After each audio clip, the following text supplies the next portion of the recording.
CRIF presenta la entrevista en línea con William Meléndez.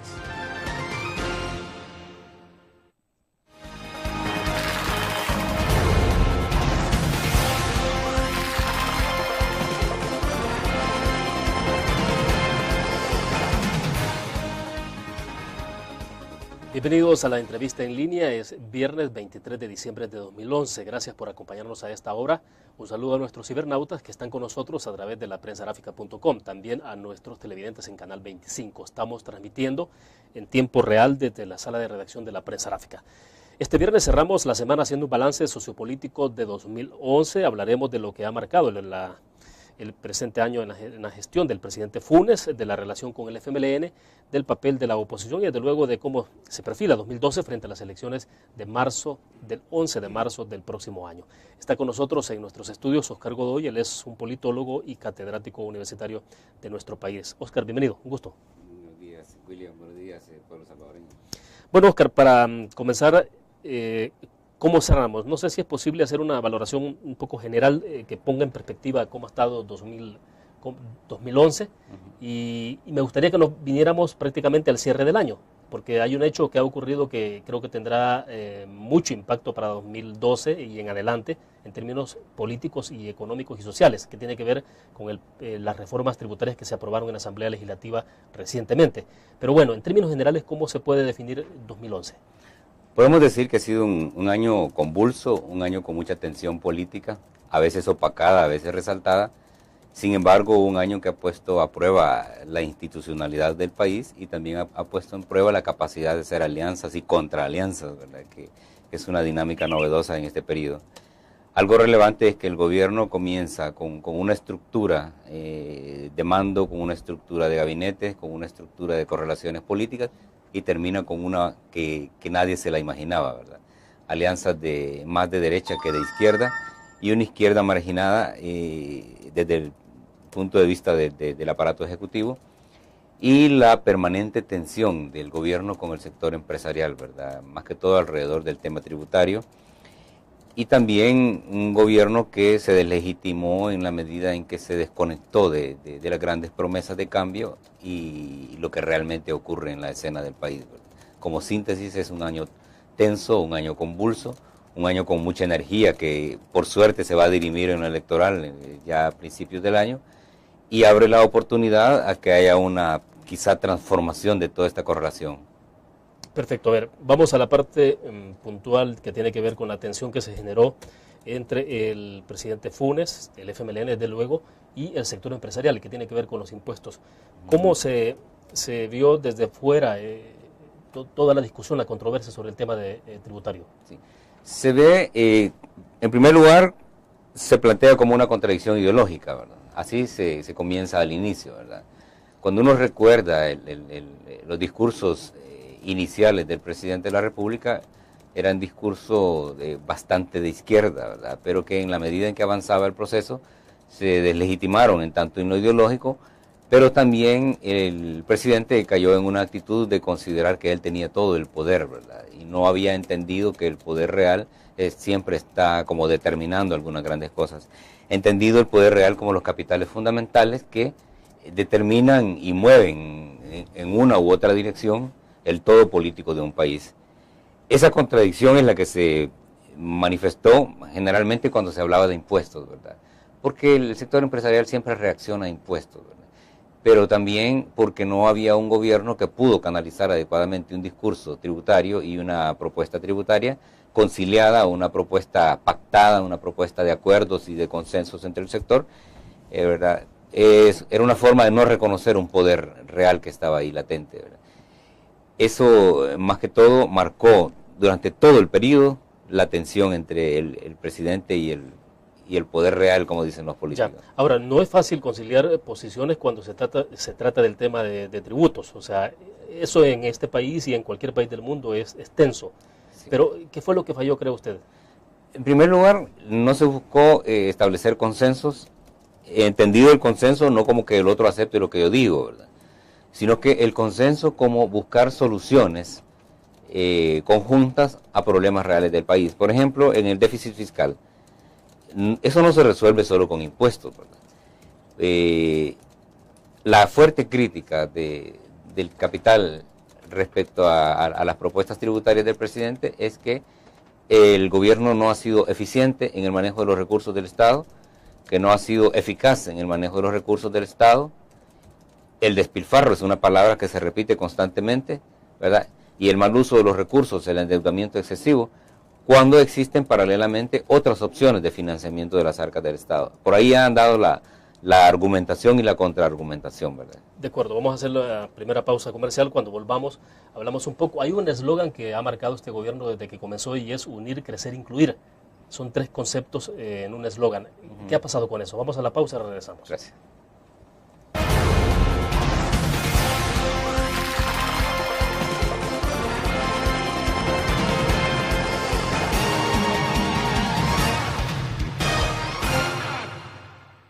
¿Qué te parece si este año descubres nuevos destinos? Alcanzas tus metas. Manejas nuevos triunfos sin más preocupaciones. Cuenta con nosotros para lograr todas tus aspiraciones. Los créditos de la Agrícola te acompañan para que puedas crecer hasta donde te lo has propuesto. Solicítalos al 2210-9800 en bancoagricola.com o en agencias. Banco Agrícola. Tu periódico es dinero, porque ahora puedes pagar con la prensa gráfica. Busca y recorta en tu periódico el dinero, que podrás canjear en los establecimientos de nuestros aliados. Encontrarás uno cada día. Compra con la prensa gráfica y encuentra una buena noticia para tu bolsillo. Con la prensa gráfica lo compras. Con la prensa gráfica lo pagas. La prensa gráfica. Noticias de verdad.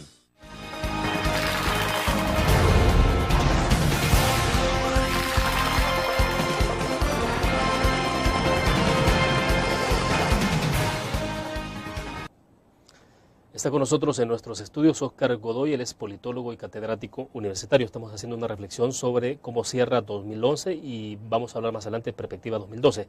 Óscar, le decía que de alguna manera este gobierno, ha utilizado un eslogan que resume 3 conceptos básicos que tiene que ver unir, crecer, incluir. No sé si vamos a tener tiempo para desglosar los 3 conceptos, pero lo que sí es cómo se perfila ese eslogan ya en términos prácticos, en términos de las relaciones. ¿Se está uniendo el país? ¿Hay inclusión? Explíqueme. Sí, la verdad es que el eslogan es una frase hecha, ¿verdad? Una frase hecha por los comunicadores de gobierno, ¿verdad? Para sustentar todo el aparato de propaganda, que por cierto es muy caro, ¿verdad? Recordemos que, y ya lo hemos dicho en varias ocasiones, de que este gobierno, teniendo otras opciones, se decidió por la opción de siempre, de manejar un gobierno de lo que yo llamo una democracia discursiva o una democracia de propaganda, ¿verdad? Con mucho trabajo de medios para sustentar imagen, y ahí que algunas frases están vacías, o como dicen algunos expertos del lenguaje, son contradictorias en lo performativo, es decir, no tienen nada que ver el eslogan con lo que en la realidad ocurre. Unir, por ejemplo, hemos cerrado el periodo precisamente con antagonismos fuertes entre diferentes sectores del país, que están algunos marginados, otros segregados y otros totalmente excluidos, ¿verdad? Por el gobierno mismo y por las medidas de gobierno. Lo de crecer también es relativo, ¿verdad? Porque sí es cierto que hay sectores que han crecido últimamente, pero han crecido no como consecuencia de políticas públicas de gobierno, sino que como consecuencia de estar cerca a los sectores del poder donde hay suficientes recursos para acumular, ¿verdad? Y para atesorar incluso las alianzas con sectores que se caracterizaron por la corrupción, aumentaron también la especulación de que otros estaban creciendo alrededor de ese tipo de figuras, ¿verdad? Es decir, en esa parte hubo una especie de cambio de actores. Sí, de actores nada más, pero... ¿Usted sigue viendo que hay grupos económicos que siguen también, de alguna forma, no sé si la palabra, pero medrando del poder? Sí. Y hay que ver que no son grupos económicos, básicamente, ¿verdad? Sino que, o quizás podríamos llamarle grupos económicos emergentes, ¿verdad? Porque no son grupos que entran al sistema con capitales trabajados productivamente, sino que con capitales provenientes precisamente de la gestión del gobierno y de gobiernos anteriores, ¿verdad?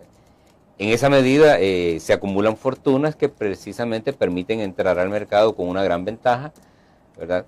Y ese tipo de dinámicas de las que hemos visto alrededor del gobierno, ¿verdad? Grupos incluso no tradicionales como grupos de la izquierda que también están en negocios muy fuertes.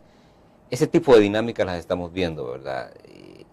Que sí están creciendo, ¿verdad? Y que sí están siendo incluidos, pero no como consecuencia de políticas públicas de gobierno, ni mucho menos de políticas públicas de Estado, ¿verdad? En el entendido que estas políticas públicas deberían constituir oportunidades para que cualquiera que quiera entrar al sistema, trabajar honestamente y producir y hacer rentable el capital, pudieran lograr avanzar y crecer y estar incluidos, ¿verdad? Oscar, ¿qué está pasando con la clase media a propósito en medio de esta situación? Le pregunto porque, vaya, en el caso de Brasil, las medidas que se han impulsado de alguna forma, desde el gobierno, digo, de alguna forma han potenciado el crecimiento de la clase media. Sí. O sea, Brasil es un ejemplo clarísimo de cómo las medidas que se implementan desde un gobierno terminan impactando en sectores específicos. Y en ese caso la clase media ha crecido. ¿Cómo ve usted El Salvador? No, yo creo lo contrario, ¿verdad? Que en El Salvador lo que ha habido es un deterioro del potencial de la clase media, ¿verdad? Ya hemos dicho que cuesta construir clases medias, porque las clases medias se construyen con mucho esfuerzo, ¿verdad? Porque la clase media generalmente está constituida por gente muy trabajadora, por gente que ha tenido fases de sufrimiento anterior, ¿verdad? Y que han estudiado y que han acumulado un poco y han logrado estructurar empresas pequeñas o son profesionales independientes, que han luchado mucho para alcanzar cierto estatus en la estructura social, ¿verdad? Sin embargo, este es un segmento que ha sido fuertemente golpeado, ¿verdad? Fuertemente golpeado por los costos que implica vivir en este país, como el tema del trabajo, el tema de las oportunidades para producir renta a través de empresitas, las oportunidades laborales, etcétera, ¿verdad? La clase media que apostó por un cambio, porque como hemos dicho en otras ocasiones, este gobierno resulta del apoyo de la clase media, ¿verdad? Pero es la clase media la que está deteriorándose, es la clase media la que le ha tocado que reducir su estándar de vida, ¿verdad? Que tanto le ha costado. Una clase media que de tener sus hijos en algún tipo de colegios tiene que bajarlos de categoría, tienen que trabajar en cosas para las que no estaba preparado. Es un deterioro ascendente, ¿verdad? Y no se ve que haya intervención de política pública para frenar ese deterioro de clase media y mantenerle su estatus o generar oportunidades para que haya un conglomerado mayor. Si pudiéramos hacer mediciones, veríamos que hay un deterioro fuerte de las clases medias en El Salvador. Ahora, entonces usted me decía cuando comenzamos este segmento, la distancia que hay entre el eslogan de unir, crecer, incluir con la realidad práctica de lo que está viviendo la gente. Sí, totalmente contrario, ¿verdad? El eslogan es una frase hecha, ¿verdad? Que es la labor de los comunicadores, ¿verdad? Que tienen que decir algo, pero que eso no se corresponde con la realidad. Ahora, ¿por qué en algún momento usted decía que de alguna forma ha habido un distanciamiento, claro, también con el discurso y también en el pensamiento de alguna forma de izquierda que estaba permeado en el discurso inicial en este gobierno? Sí. ¿Usted de que se ha distanciado, en dónde se ubicaría entonces ahora el discurso? Sí. Es que el discurso tiene una carga altamente ideológica, pero no en el sentido de ideología de izquierda como al inicio, ¿verdad? Yo recuerdo, por ejemplo, un presidente que tomó como estándar de comunicación el que iba a subordinarse a los idearios de Monseñor Romero, por ejemplo, ¿verdad? Pero si Monseñor Romero estuviera vivo, cuestionaría terriblemente un montón de cosas de las que ocurren desde el gobierno, a veces hechas en su nombre, ¿verdad? También el discurso de hacer transformaciones radicales en el país, ¿verdad? Para cambiar la estructuración del poder y para cambiar el modo de producción o el modo de hacer economía. Y también las medidas drásticas que se suponía se iban a tomar para revertir la descompensación de ventajas y desventajas con las clases medias y los sectores más pobres del país. Eso se dejó de lado, ¿verdad? El gobierno al final optó por hacer alianza con grupos, ¿verdad? Que algunos son de poder emergente y otros son consecuencia de poderes anteriores. Optó también por aliarse con grupos antagónicos al capital fundamental tradicional, pero al mismo tiempo pidiendo y teniendo la esperanza que sea el capital fundamental el que le resuelva los problemas de la economía. cuando el presidente de manera insistente llama al capital a que invierta, está precisamente pidiéndole al capital de que resuelva el problema de la economía del país. Bueno, pero ahí lo que hay es una contradicción entonces. Sí, es una contradicción. A ver, hablemos de esa contradicción después de la pausa. Correcto. Regresamos.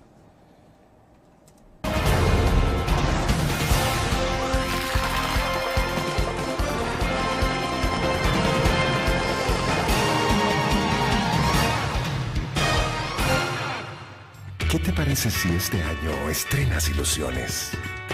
Descubres nuevos destinos. Construyes tu futuro sin más preocupaciones. Cuenta con nosotros para lograr todas tus aspiraciones. Los créditos del Agrícola te acompañan para que puedas crecer hasta donde te lo has propuesto. Solicítalos al 2210-9800 en bancoagrícola.com o en agencias. Banco Agrícola.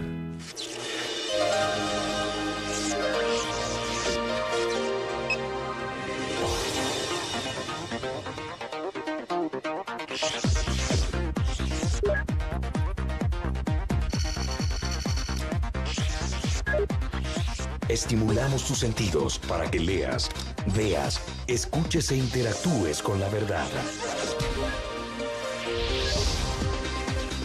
LPG Multimedia.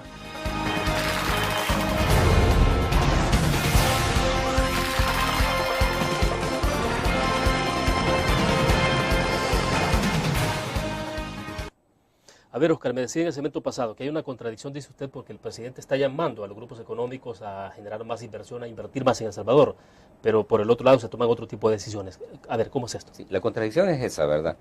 Hay un problema. En este país hay dos problemas fundamentales que deterioran la vida de todos. Uno es el problema de la inseguridad y el otro es el problema de la economía, más que todo la economía familiar. Y que en el campo económico esto no se resuelve si no es con más inversión, con más trabajo, básicamente. Entonces, quien puede resolver este problema son aquellos sectores que pueden invertir y generar empleos tan necesarios. Pero un presidente que hace constantes llamados al sector empresarial para que invierta, para que produzca trabajo, es el mismo presidente que también por la espalda reclama y conspira, podría decir, ¿verdad? Para extraer del sector productivo los recursos que se producen a través del trabajo y el esfuerzo de los inversionistas, ¿verdad? Y la contradicción está también en que se exige cada vez más dinero, pero también el gasto de este gobierno, el gasto corriente, es tan alto que la palabra despilfarro la hemos oído en cada comunicación del sector empresarial. Y es un despilfarro comprensible, ¿verdad? Porque cuando el gobierno opta por llenar ministerios con gente con poca escuela, con poca instrucción, con poca capacidad, realmente se encarece el servicio público. Un servicio público que podría estar valiendo $5 en términos racionales, al gobierno le cuesta hoy casi $35 a $40. Es decir, porque ustedes lo que hacen es incorporar más gente. Claro. O sea, hay más trabajo desde un gobierno, pero a la vez con gente no cualificada. Con gente no cualificada. Y por eso, y eso lo dicen directores, gerentes, mandos medios, incluso algunos mandos superiores que se atreven a decir de que el desorden y el exceso de burocracia de las instituciones ralentiza el gobierno, ¿verdad? Y eso tiene consecuencias terribles porque cada minuto que se pierde en trámite burocrático son miles de dólares lo que le cuestan al Estado. Es decir, al final no le cuestan al Estado, sino que le cuesta a la gente que invierte y a la gente que paga impuestos. Esa es la gran contradicción. Entonces, estamos en un gobierno que va autofrenado, ¿verdad? Que necesita a un sector, que es el sector contribuyente, al sector productivo, para cubrir sus déficits de financiamiento. Pero al mismo tiempo va golpeando a estos sectores, ¿verdad? Porque no se puede negar que el efecto de esa reforma de impuestos va a impactar con mucha fuerza en los sectores más pobres, ¿verdad? Porque el empresariado jamás se va a quedar pagando impuestos solo, ¿verdad? De alguna u otra manera lo trasladan y lo esconden dentro del precio de los bienes y servicios que se compran, y es el consumidor el que al final termina pagando la tributación que se suponía que era para los que más tienen. Esa es la gran contradicción. ¿Y eso por qué ocurre? ¿Es como una corriente, una tendencia natural en nuestro país o es en el mundo esto? ¿O ocurre porque justamente no hay instrumentos suficientes, suficiente institucionalidad para evitar que se reflejen en los productos de la canasta básica, por ejemplo? Sí. Lo que pasa es que recordemos que el sistema capitalista y cualquier otro sistema de producción, lo que buscan es la rentabilidad del capital. Si yo invierto $1, quiero al menos ganar 10 centavos al final del día, ¿verdad? Pero si de esos 10 centavos el gobierno me quita 5 centavos, entonces yo busco cómo reponerme, entonces traslado parte del impuesto al consumidor final. Yo como empresario voy a mantener el equilibrio de racionalidad entre mi inversión, mis precios, mis costos, mis gastos, de manera que mis márgenes de utilidades no se me afecten. Hay países donde el empresariado tiene otra actitud respecto a esto de la tributación, pero precisamente porque reciben del Estado servicios a tiempo, facilidades, apoyos, etcétera, ¿verdad? Pero yo a veces entiendo a quienes dicen, ¿y por qué voy a pagar más si a mí me toca pagar por la seguridad, a mí me toca pagar por esto, por lo otro, y aparte de eso ya le pago impuestos al gobierno, le pago impuestos a las alcaldías? Entonces, hay que buscar siempre un equilibrio tomando en cuenta la legitimidad de intereses. Es cierto que el gobierno necesita impuestos para financiar su gasto público y su inversión pública, pero también es cierto que el inversionista tiene derecho a una renta justa y a una renta equilibrada de su capital. También es justo que el ciudadano común, el consumidor, pague por los bienes y servicios a los que debe tener acceso también de una manera justa. Ahora, Óscar, este gobierno prácticamente ya llegó a su 50% de gestión. Sí. ¿Será que es posible que este gobierno continúe en lo que resta de su periodo manteniéndose con ese manejo de las contradicciones? Porque da la impresión que entonces lo que hay no sé si será una eficiente administración de las contradicciones. Sí. Vamos a aclarar una cosa. El gobierno llega a 2 años y medio de su tiempo, ¿verdad? Pero no a 2 años y medio de su gestión, porque en gestión va atrasado, ¿verdad? Recordemos que ellos presentaron su famoso plan quinquenal 1 año después de haber comenzado el gobierno. Claro, ¿verdad? claro. Entonces, cuando uno revisa con un ojo preciso la agenda del sector público, el retraso en algunos ministerios anda por el 40%, en otros del 50%. Entonces, vamos llegando a 2 años y medio, pero vamos retrasados en gestión. Si a eso le agregamos que la coyuntura electoral va a frenar al gobierno por lo menos 6 meses, de aquí a mayo que toma el poder la nueva Asamblea Legislativa, el gobierno sigue retrasado y va a seguir retrasado, ¿verdad? Lo que se espera es que cambie la correlación en la Asamblea Legislativa y eso en alguna medida o puede beneficiar al gobierno, Bien. ¿verdad? Sí. O puede meterle más energía de tensión. Perfecto, de acuerdo. Ese es un tema que quiero que le dediquemos una reflexión muy particular más adelante, porque me interesa que además analicemos en el siguiente segmento el FMLN. ¿Dónde está el FMLN? Hemos hablado de la gestión estrictamente administración Funes. ¿Qué pasa con el FMLN? Vamos a la pausa.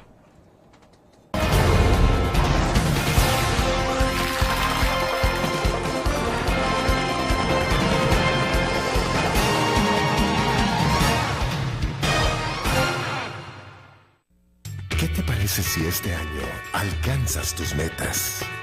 Construyes tu futuro. Enfrentas nuevos retos sin más preocupaciones. Cuenta con nosotros para lograr todas tus aspiraciones. Los créditos de la Agrícola te acompañan para que puedas crecer hasta donde te lo has propuesto. Solicítalos al 2210-9800 en bancoagricola.com o en agencias. Banco Agrícola.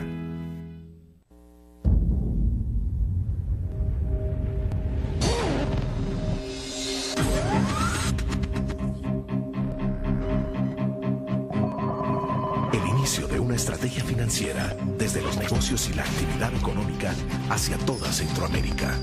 El Economista Regional, una revista especializada donde encuentras el panorama empresarial y los principales movimientos financieros. El Economista, el modelo regional de información económica.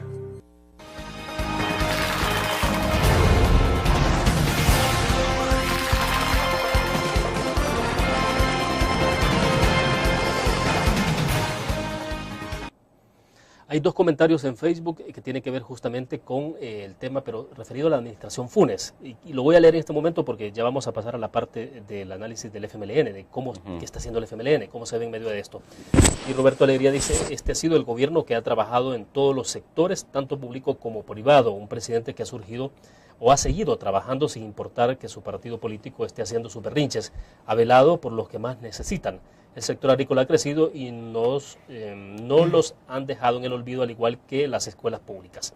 Carlos Quintanilla dice, el endeudamiento empezó en los gobiernos anteriores, este gobierno ha venido a estabilizar el país, no nos afectó la crisis económica y sobre todo ha manejado con transparencia todos sus planes de gobierno. Bueno, para cerrar, ¿qué opina de esto?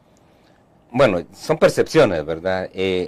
Lo que pasa es que cuando uno evalúa gobierno, no evalúa obras ni medidas, ¿verdad? Uno evalúa políticas públicas en primer lugar y uno evalúa impactos, ¿verdad? Y el impacto desde el punto de vista tecnopolítico se comprende cuando se ha hecho avanzar al país en todos sus indicadores. Si yo veo, por ejemplo, que problemas tan persistentes como la inseguridad de la economía, que es cierto, no nacen con este gobierno, ¿verdad? Pero se esperaba que los transformara, eso indica que el país no ha avanzado en términos de, como decía Gramsci, de bloque histórico, ¿verdad? Los indicadores de educación, ¿verdad? Salimos reprobados, ¿verdad? En la última evaluación de política educativa. En la economía, yo siempre digo que cómo está la economía no hay que preguntarle a los de arriba, sino que a los de abajo. No hay que preguntarle a los economistas, sino que a la gente común y corriente, la gente que va al mercado, la gente que a veces no tiene para el bus, ¿verdad? La gente que no tiene para mandar a sus niños a la escuela. Ahí está la verdadera economía. Para decir si un gobierno ha caminado o no, si ha avanzado o no, si ha sido impactante o no, yo no lo voy a medir en cuántas semillas mejoradas regalé, ¿verdad? Sino que cómo he hecho avanzar los indicadores del país. Yo me pregunto, ¿hay más democracia en este país hoy? ¿Hay mejor economía? ¿Hay más seguridad? ¿Hay más desarrollo tecnológico y científico? ¿Hay más oportunidades de educación para quienes quieren hacer carreras universitarias y no tienen cómo pagarse una universidad privada? Esas son las preguntas que uno se hace. El tipo de respuestas que uno obtiene a esa pregunta le indica a uno cómo va el país. Si uno le pregunta a la mayoría de la gente está muy mal, ¿verdad? Haciendo doble esfuerzos y trabajando el triple para ganar lo mismo y para gastar menos, ¿verdad? Esas son las contradicciones, ¿verdad? Yo entiendo que hay quienes creen que el país ha caminado, ¿verdad? Y de hecho yo platicaba con un funcionario del partido hace poco ahí en Panamá y él decía, no, es que el pueblo no ha entendido, ¿verdad? Los cambios que estamos haciendo, ¿verdad? El pueblo no ha entendido las transformaciones que estamos generando, ¿verdad? Y yo me pregunto, ¿es realmente el pueblo el que no entiende o es de hecho que hay una percepción de mal gobierno? ¿Verdad? Lo que se esperaba eran transformaciones. Y uno no le pide al gobierno que le dé dinero, ¿verdad? Uno lo que le pide son oportunidades. La gente sencilla, la gente humilde lo que quiere es trabajo, una oportunidad de trabajo. Porque el trabajo es lo que le ordena la vida a la gente, ¿verdad? Bueno, hay un hecho concreto, Oscar, y es que a nivel de Centroamérica la economía que menos ha crecido es la de El Salvador. Claro, y ese es un indicador grande. ¿Qué está pasando? O sea, sí. Esa es la pregunta que siempre surge. Entonces, algo está pasando. Sí. O sea, no tiene que ser casual o una cuestión de suerte. O sea. Correcto, no es casual. Lo que pasa es que este es un país con mucha incertidumbre en materia de legislación tributaria, con mucha incertidumbre en legislación comercial. Es un país en constante amenaza para cualquiera que quiera invertir. Si un empresario tiene $1 millón, ¿verdad? Y tiene un abanico de opciones de países, va a invertir en aquel país que le represente menor amenaza a la explotación de su capital.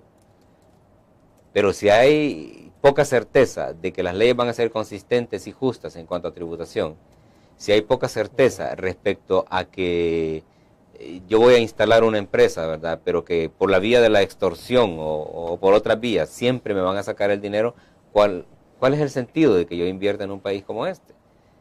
¿Verdad? Hay gente que invierte porque realmente ya aprendió a hacerlo y tiene ya la cultura de invertir en El Salvador, pero hay capitales que se han movido a Honduras, a Costa Rica, a Panamá. Ahora, ¿qué cree usted que es lo que espera la población? O para ser más preciso, ¿qué cree usted que es lo que espera aquellos que votaron por el gobierno del cambio, por Mauricio Funes, por el FMLN? Sí. Yo creo que más que esperar, cayeron en la desesperanza, ¿verdad? Porque la gente también ya comprendió que a estas alturas no va a haber transformaciones, ¿verdad? La ventaja que tiene, y ese es el gran diseño de la ingeniería política de este país, es que las elecciones sirven precisamente para provocar esa gran descarga en la gente, ¿verdad? Para que la gente pueda votar en contra, no votar, castigar, etcétera. Esa es la ventaja, ¿verdad? Que el gobierno tiene hoy, a medio término, la oportunidad de que el pueblo, en tanto electorado, pueda descargar su descontento votando. ¿Es decir, ventaja o ¿verdad? desventaja? Es ventaja Para o un desventaja, gobierno. sí. Ya vamos a hablar de eso porque Sí. nos estamos adelantando, pero Sí. a ver, pasemos al tema del FMLN. ¿Dónde queda el FMLN en todo esto? El FMLN está en una coyuntura interesante, ¿verdad? Porque el FMLN, si lo vemos desde un punto de vista fenomenológico, vemos que hay un FMLN que también se fragmentó, ¿verdad? En términos de órgano. Como órgano hay un FMLN en el exilio del gobierno, digamos, ¿verdad? Porque no está en el gobierno, pero es un FMLN todavía apegado a principios, apegado a los preceptos ideológicos de la izquierda tradicional, apegado a un modo de concebir la democracia. Ese FMLN está ahí, ¿verdad? Latente, afuera, ¿verdad? Y hay un FMLN que representa por hoy una élite de gobierno, ¿verdad? Que obviamente, usando aquella famosa clave marxista de que el ser social determina la conciencia social, hay un FMLN que su ser social es de ventaja, es de recursos, es de acceso a dineros, etcétera, que ya el ideal no es revolucionario, ¿no? Que el ideal es volverse conservador en ese tipo de condición, ¿verdad? Ahí tenemos un FMLN. Y hay un FMLN que está estructurado por simpatizantes y seguidores que están como marginándose, ¿verdad?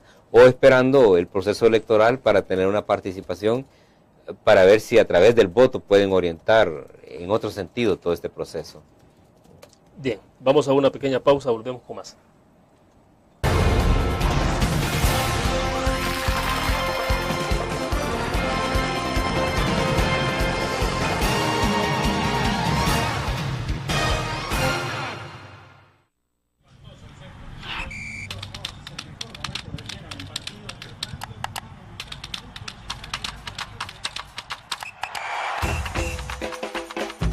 La emoción del deporte está en www.elgráfico.com. Ingresa al nuevo escenario deportivo y descubrí toda la pasión del deporte. Fotos, videos, fichas y resultados de las mejores ligas del mundo. Elgráfico.com. Conectados por deporte. Blur. La revista más innovadora y moderna de todos los tiempos. Única en su estilo, creativa. Un espacio exclusivo y reservado de entretenimiento y diversión, llevada al máximo. Blur. Time Out, Movie, lo mejor de la cartelera. Art. Shopping, la guía de la moda. Go, viajes cortos fuera de la ciudad. Blur.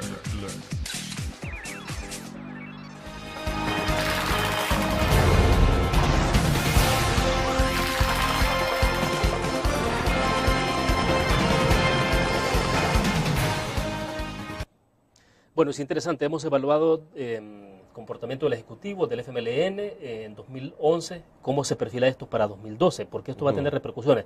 La misma tensión que hubo entre el Ejecutivo y el sector empresarial, el FMLN con el sector empresarial, sobre el tema de impuestos, a partir de enero comienza 16 centavos de dólar adicionales por cada galón de combustible, viene la inquietud de cuál va a ser el impacto que tendrá el paquete de reformas tributarias sobre la economía familiar.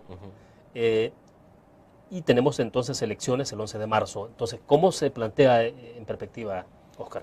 No, la perspectiva no es tan buena que digamos, ¿verdad? Porque recordemos que vamos a un proceso electoral con fuertes antagonismos entre grupos, ¿verdad? Y sectores, en primer lugar. En segundo lugar, durante un proceso electoral, los gobiernos siempre se estancan, siempre se ralentizan y se reduce la capacidad de acción, porque el país se politiza en extremo, ¿verdad? Se electoraliza, dijéramos, por un lado. Por otro lado, vamos a un periodo de fuertes confrontaciones entre bloques, ¿verdad? Yo sigo creyendo que esta va a ser una de las campañas más violentas, si es que nadie interviene a tiempo, ¿verdad? ¿Por qué? Porque la energía acumulada a nivel político entre las diferentes fracciones es fuerte, ¿verdad? Por ejemplo, si uno mira los antagonismos instalados, el antagonismo tradicional entre Arena y FMLN, ¿verdad? Una Arena, ¿verdad?, con mucha fuerza para querer reivindicar factores de poder perdidos, y un FMLN que también tiene cuotas de poder que hoy debe defenderlas con mucha más fuerza, ¿verdad? Porque hoy no va a luchar por la nada, sino que va a luchar por defender lo que ya tiene, ¿verdad? Lo otro es el escenario que recibe a Gana, ¿verdad?, que es una fuerza también que tiene ciertos antagonismos a nivel de PCN y PDC, que también se van a hacer visibles en el terreno electoral, ¿verdad? Esas son como las variables que van a determinar violencia electoral.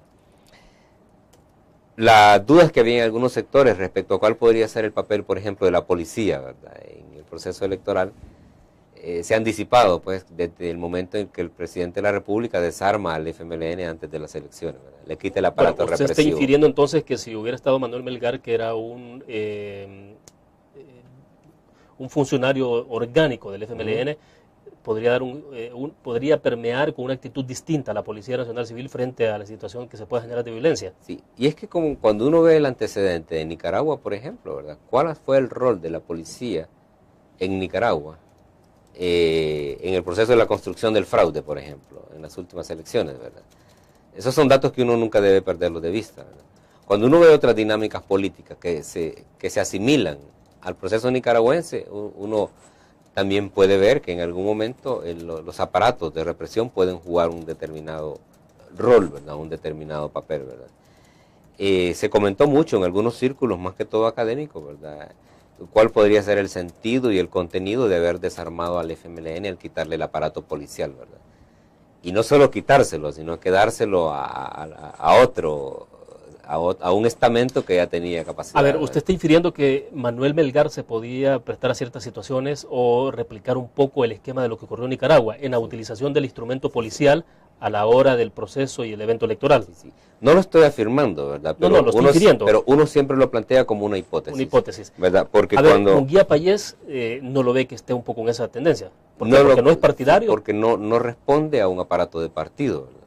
Responde a otro tipo de aparato, pero no a un aparato de partido, ¿verdad? Lo otro es que las instituciones como las policías y estos órganos de ese tipo siempre sirven para hacer inteligencia política, ¿verdad? Que unido a los otros aparatos de inteligencia también dan ciertas ventajas electorales, ¿verdad?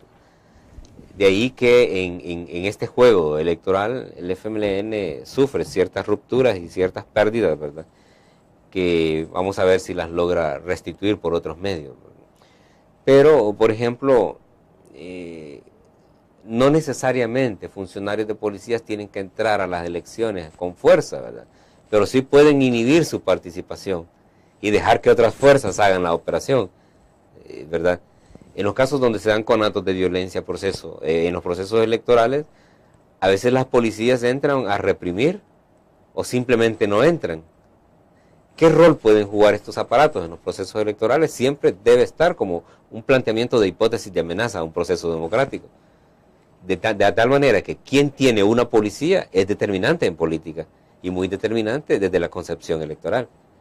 No es lo mismo que una policía esté totalmente profesional, totalmente institucional, a que esté en manos de sectores ideológicos que en alguna u otra medida pudieron dar muestras de que privilegiaban lo ideológico sobre lo técnico. Que esa fue la gran crítica que se le hacía a Manuel Melgar, ¿verdad? Cuando Manuel Melgar sale del Ministerio de Seguridad y Justicia, no solo se le cuestiona su incapacidad técnica para organizar poder y estructurar una estratagema consistente contra la delincuencia, sino que también se le cuestiona el hecho de que hay cierto sesgo ideológico, que siempre lo hay, ¿verdad? Pero hay cierto sesgo ideológico en el manejo interno de las operaciones, ¿verdad? Que eso es lo que se espera hoy con las nuevas autoridades, ¿verdad? No sabemos si así va a ocurrir o si no va a ocurrir, porque no hemos visto todavía resultados, ¿verdad? Bueno, perfecto. Vamos a otra pausa comercial. Regresamos con más.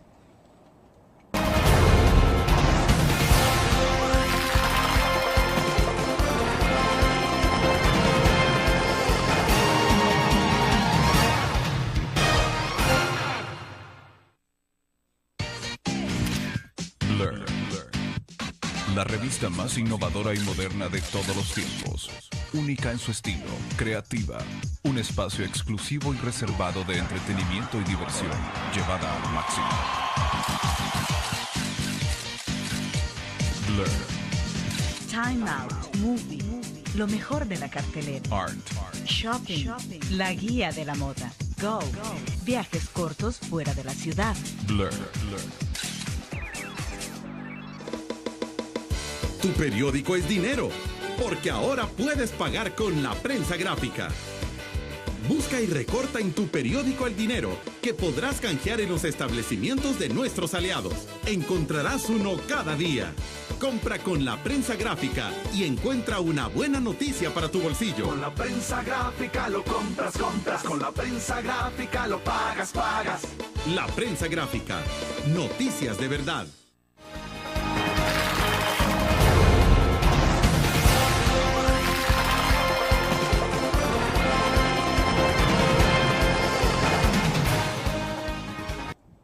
Oscar, en algún momento el doctor David Escobar Galindo decía que, bueno, que lo interesante de todas las dinámicas de los eventos electorales, de las participaciones de los partidos políticos, de todo esto que se ha generado después de la firma de los acuerdos de paz, casi 20 años después, era interesante porque, bueno, venía una situación de transición donde era interesante que salía el Partido Arena a la oposición, llegaba el FMLN, se daba esa transición, no hubo sobresaltos, vimos a un Walter Araujo, presidente del Tribunal Supremo Electoral, en otro momento dirigente del Partido Arena, entregando, haciendo el pase de gobierno sin mayor sobresalto, sin mayor tensión, digo, de la derecha a la izquierda, con un gobierno del cambio del FMLN, de Mauricio Funes. Entonces, él decía que no cerraba el círculo ahí, porque en el análisis que él planteaba es que luego vendrá el momento en que el FMLN tendrá que salir del poder y tendrá que llegar a Arena o la derecha, ¿ya? O sea, los círculos todavía no se cierran, o sea, falta todavía más. ¿Se ve en perspectiva una situación como esa en la que puede haber un cambio, digamos? Sí, de hecho lo veo, porque cuando uno analiza, ¿verdad? Por ejemplo, el proyecto político y el proyecto electoral de la izquierda es un proyecto que en el ejercicio real del gobierno se deteriora, ¿verdad? Hay algo que pocas veces se menciona, y es que en el 2009 el FMLN gana unas elecciones, y lo gana con mucha fuerza, aunque no de manera contundente, ¿verdad? Recordamos que fue un poco apretada los resultados. Claro, un poco más de 60.000 votos de diferencia. Sí, entonces, pero lo que hay que resaltar ahí es que el FMLN gana las elecciones, ¿verdad? Pero no gana el acceso a todo el poder formal, ¿verdad? Porque el poder tiene que compartirlo con Mauricio Funes, ¿verdad? Y lo comparte de una manera bastante severa, ¿verdad? Porque casi la mitad del gobierno se lo queda el presidente y la mitad para el FMLN. Hasta ahí todo bien, ¿verdad? Uno puede considerar que hay un equilibrio, pero en la medida en que avanza el tiempo político, el FMLN va perdiendo espacios de poder, ¿verdad? Por ejemplo, un bastión fuerte que tenía el FMLN en este gobierno, que era el Ministerio de Seguridad Pública y el control de la policía, lo pierde. Es decir, lo que gana en las elecciones, lo pierde en la mesa, ¿verdad? Y no solo lo pierde, sino que no logra reivindicar ni logra poner personas o cuadros propios en ese vacío cuando pierde ese escaño, por ejemplo.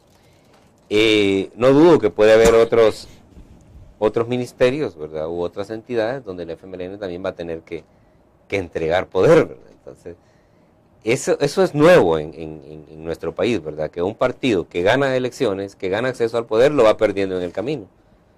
Y no como consecuencia de desprestigio o rechazo popular, ¿verdad? Sino que porque uno de sus aliados es el que le está quitando poder. Porque pocos hablaron sobre el significado de haber hecho el cambio de ministro de Justicia, ¿verdad? Pero realmente era desarmar al FMLN, quitarle un aparato extremadamente estratégico para hacer operaciones políticas. Al mismo tiempo era decirle al FMLN, mire, sus funcionarios no son buenos, ¿verdad? Y no solo eso, sino que sus funcionarios no son buenos, sino que son mejores los militares que ustedes. Entonces, eso en términos de contenido ideológico y de contenido político hacia adentro del FMLN es muy grande. Bueno, que de hecho, no sé, periodísticamente, digamos, uno tiene ciertas suspicacias. Y en el caso de David Munguía Payés, de repente personalmente tengo la impresión de que hay algo de eso. Tiene que ver con el hecho de que, no solo por la figura militar, sino también por el hecho, bueno, también de que administraron ellos la seguridad pública, no hubo mayores resultados. Ahora llega un militar que incluso se compromete con el 30% de disminución de hechos de violencia y que está seguro de que lo va a lograr. Entonces, que de repente un militar logre una mayor efectividad en el área de seguridad pública, me imagino que sería bastante traumático incluso para el FMLN. Sí, muy traumático, porque lo obligaría a desmitificar, ¿verdad?, preconcepciones, ¿verdad? Lo obligaría también a hacer replanteamientos respecto a cómo manejar. Porque ¿qué discurso le va a quedar al FMLN después? Si es que se logra reducir. Ahora, también hay que decir, ¿verdad?, que el problema de la delincuencia en este país, por cómo está configurado, realmente requiere medidas que yo no sé si se van a atrever a hacerlas los políticos, ¿verdad? Porque aquí lo que está planteada es una guerra desde un segmento de población contra casi toda la población por la vía de la extorsión y el exterminio, ¿verdad? Entonces, que el modelo de respuesta que planteaba el FMLN, que era tener policías con más formación en derechos humanos, apostar a la prevención, etcétera, es un modelo que ni lo pudieron implementar, pero que también técnicamente estaba mal concebido, ¿verdad? Porque las policías no son para hacer prevención, ¿verdad? Sí, son eminentemente progresivas. Las policías son para hacer contención, ¿verdad? Ataque frontal a los grupos de delincuencia, ¿verdad?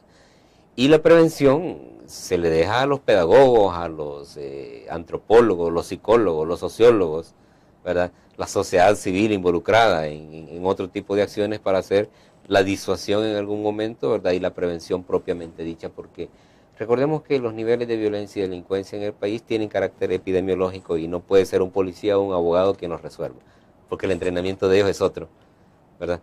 Entonces, esas deformaciones conceptuales de cómo entender el problema de la delincuencia y cómo enfrentarlo son los que llevaron al FMLN a fracasar porque no fracasa Manuel Melgar, ¿verdad? Fracasa un cuadro técnico, supuestamente de los mejores del FMLN, y fracasa una concepción del partido respecto a cómo resolver el problema. Eso es lo que significó la salida del funcionario, ¿verdad? Ahora, no sabemos cómo va a ser con el otro, ¿verdad? Lo que hay en este momento es como un alto, no nos peleemos, ya no sigamos señalándonos, nos hemos abierto a hacer cambios y esperemos, ¿verdad?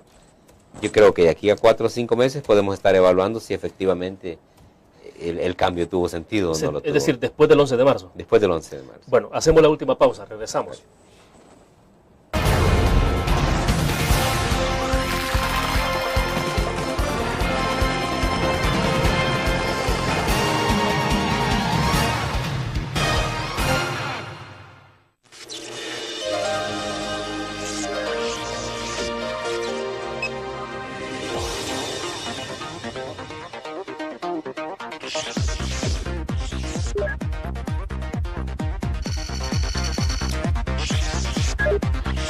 Estimulamos tus sentidos para que leas, veas, escuches e interactúes con la verdad.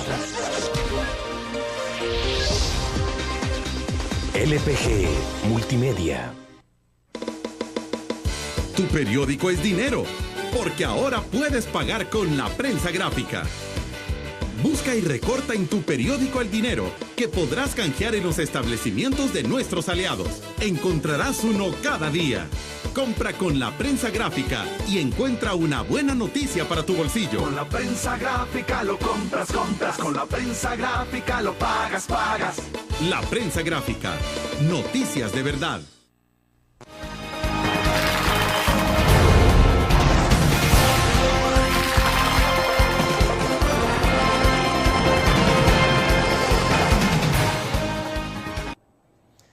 Nos está viendo desde New Jersey Rodolfo Alas, dice él, feliz Navidad a todos, saludos don William. Entonces dice, hay que descabezar la Policía Nacional Civil y la Inteligencia Nacional para completar el paquete.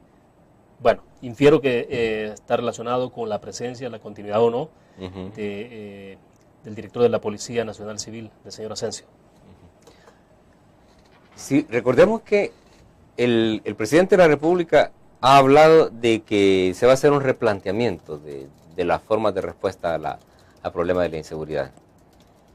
Y cuando uno analiza desde la perspectiva de la teoría de la seguridad, qué modelos y qué tipos de seguridades se necesitan en el país, uno no debe olvidar que tiene que asegurarse una correlación entre los diferentes organismos de inteligencia.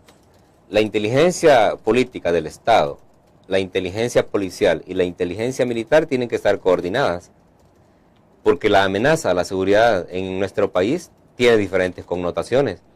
Hay amenaza a la seguridad nacional, hay amenaza a la seguridad pública, hay amenaza a la seguridad ciudadana, que son 3 ámbitos. De alguna manera están amarrados. Correcto. ¿Qué es lo que los amarra? La información estratégica que se pueda tener de cómo se mueven los operadores de la delincuencia. Eso implica también que haya confianza entre los diferentes órganos. Yo no sé si entre inteligencia militar e inteligencia del Estado hay confianza. Tampoco sé si entre la inteligencia policial e inteligencia militar hay confianza. No dudaría que ha habido confianza entre la inteligencia policial y la inteligencia del Estado, la OIE. Vaya, en este momento el director del organismo de inteligencia del Estado es un cuadro orgánico del FMLN. Correcto. Es un cuadro orgánico. ¿Eso puede marcar distancias en las relaciones, en la interacción entre este organismo con el organismo de inteligencia militar? Sí, lo que podría darse es que se especule con la información. Porque si el representante del organismo de inteligencia del Estado es un cuadro orgánico del FMLN y el FMLN es un antagonista de que un militar esté en seguridad pública, ¿qué puede inferir uno? ¿Verdad? Uno no puede inferir que las cosas funcionen de otro modo, porque entonces estaríamos también en otra contradicción, ¿verdad? Lo otro es que en teoría de la seguridad hay una fase, y yo creo que en esa fase está el ministro Munguía, es lo que se llama organizar el poder, ¿verdad?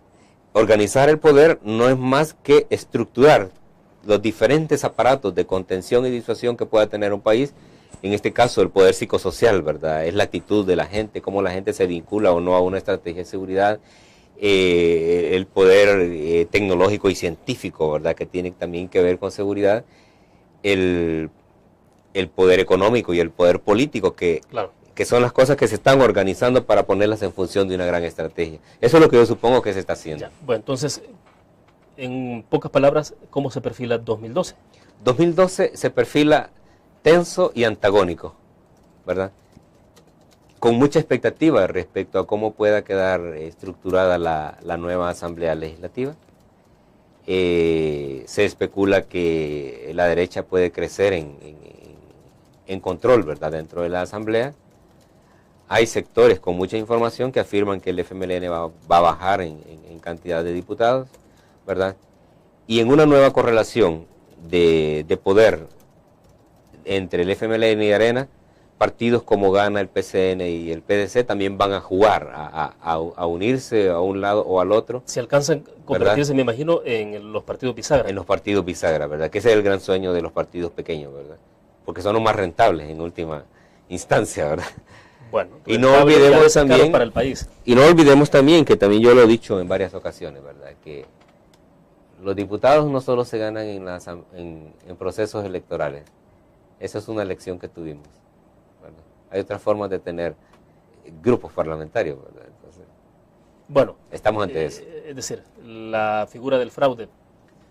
Sí, el fraude o el diputado tránsfuga, ¿verdad?, que se mueve claro. ¿verdad? Bueno, de acuerdo. Bueno, vamos a hablar, Óscar, más adelante, sin duda alguna que esto da para mucho. A medida que se acercan las elecciones tendremos más encuestas, iremos midiendo el pulso. Nada está dicho hasta el 11 de marzo, obviamente, ¿no? Claro, ¿verdad? Y vamos a estar celebrando, a ver, no sé qué vamos a celebrar, pero es una... Lo importante es celebrar la democracia. Sí, es la democracia, ¿verdad? Es la participación y es la esperanza de la gente. Bueno, feliz Navidad, Óscar. Bueno, mucho gusto y feliz Navidad también, William. Saludos a todos. Bueno, gracias a ustedes por su fiel sintonía, les deseamos que pasen una feliz Navidad, nos vamos a ver el próximo lunes, estará con nosotros en nuestros estudios Félix Ulloa, ex magistrado del Tribunal Supremo Electoral, experto en el tema electoral, para hablar precisamente de la configuración electoral del próximo año, pero más que todo lo que tiene que ver con la administración del proceso y el evento electoral. Nos vemos entonces el próximo lunes.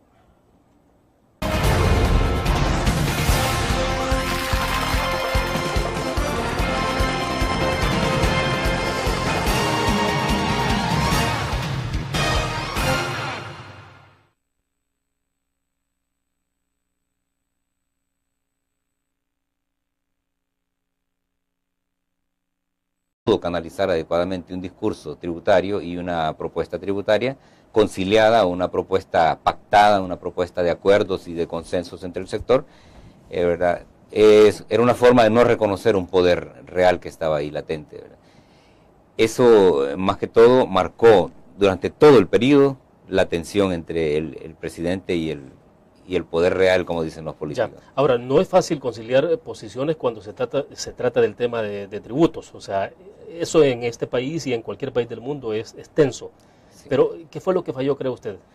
En primer lugar, no se buscó establecer consensos, entendido el consenso no como que el otro acepte lo que yo digo, ¿verdad? Sino que el consenso como buscar soluciones conjuntas a problemas reales del país. Por ejemplo, en el déficit fiscal, eso no se resuelve solo con impuestos, ¿verdad? La fuerte crítica del capital respecto a las propuestas tributarias del presidente es que el gobierno no ha sido eficiente en el manejo de los recursos del Estado, que no ha sido eficaz en el manejo de los recursos del Estado.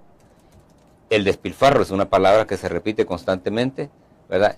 Y el mal uso de los recursos, el endeudamiento excesivo, cuando existen paralelamente otras opciones de financiamiento de las arcas del Estado. Por ahí han dado la argumentación y la contraargumentación, ¿verdad? De acuerdo, vamos a hacer la primera pausa comercial. Cuando volvamos, hablamos un poco. Hay un eslogan que ha marcado este gobierno desde que comenzó y es unir, crecer, incluir. Son 3 conceptos en un eslogan. ¿Qué ha pasado con eso? Vamos a la pausa y regresamos. Gracias.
CRIF presenta la entrevista en línea con William Meléndez.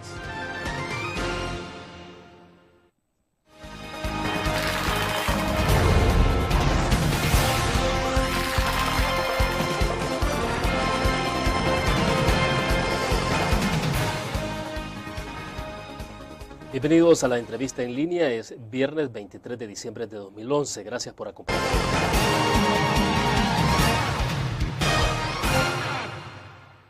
¿Qué te parece si este año descubres nuevos destinos? Alcanzas tus metas. Manejas nuevos triunfos sin más preocupaciones. Cuenta con nosotros para lograr todas tus aspiraciones. Los créditos de la Agrícola te acompañan para que puedas crecer hasta donde te lo has propuesto. Solicítalos al 2210-9800 en bancoagricola.com o en agencias. Banco Agrícola. Tu periódico es dinero, porque ahora puedes pagar con la prensa gráfica. Busca y recorta en tu periódico el dinero que podrás canjear en los establecimientos de nuestros aliados. Encontrarás uno cada día. Compra con la prensa gráfica y encuentra una buena noticia para tu bolsillo. Con la prensa gráfica lo compras. Con la prensa gráfica lo pagas. La prensa gráfica. Noticias de verdad.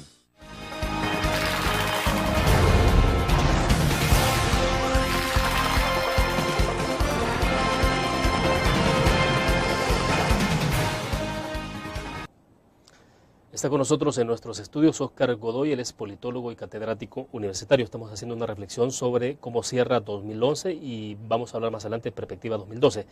Óscar, le decía que de alguna manera este gobierno, ha utilizado un eslogan que resume 3 conceptos básicos que tiene que ver unir, crecer, incluir. No sé si vamos a tener tiempo para desglosar los 3 conceptos, pero lo que sí es cómo se perfila ese eslogan ya en términos prácticos, en términos de las relaciones. Acompañarnos a esta hora. Un saludo a nuestros cibernautas que están con nosotros a través de la prensagráfica.com, también a nuestros televidentes en Canal 25. Estamos transmitiendo en tiempo real desde la sala de redacción de la Prensa Gráfica. Este viernes cerramos la semana haciendo un balance sociopolítico de 2011. Hablaremos de lo que ha marcado el presente año en la gestión del presidente Funes, de la relación con el FMLN, del papel de la oposición y desde luego de cómo se perfila 2012 frente a las elecciones de marzo, del 11 de marzo del próximo año. Está con nosotros en nuestros estudios Óscar Godoy, él es un politólogo y catedrático universitario de nuestro país. Óscar, bienvenido, un gusto. Buenos días, William, buenos días, pueblo salvadoreño. Bueno, Óscar, para comenzar, ¿cómo cerramos? No sé si es posible hacer una valoración un poco general que ponga en perspectiva cómo ha estado 2011 y me gustaría que nos viniéramos prácticamente al cierre del año, porque hay un hecho que ha ocurrido que creo que tendrá mucho impacto para 2012 y en adelante en términos políticos y económicos y sociales, que tiene que ver con las reformas tributarias que se aprobaron en la Asamblea Legislativa recientemente. Pero bueno, en términos generales, ¿cómo se puede definir 2011? Podemos decir que ha sido un año convulso, un año con mucha tensión política, a veces opacada, a veces resaltada. Sin embargo, un año que ha puesto a prueba la institucionalidad del país y también ha puesto en prueba la capacidad de hacer alianzas y contraalianzas, ¿verdad? Que es una dinámica novedosa en este periodo. Algo relevante es que el gobierno comienza con una estructura de mando, con una estructura de gabinete, con una estructura de correlaciones políticas y termina con una que nadie se la imaginaba, ¿verdad?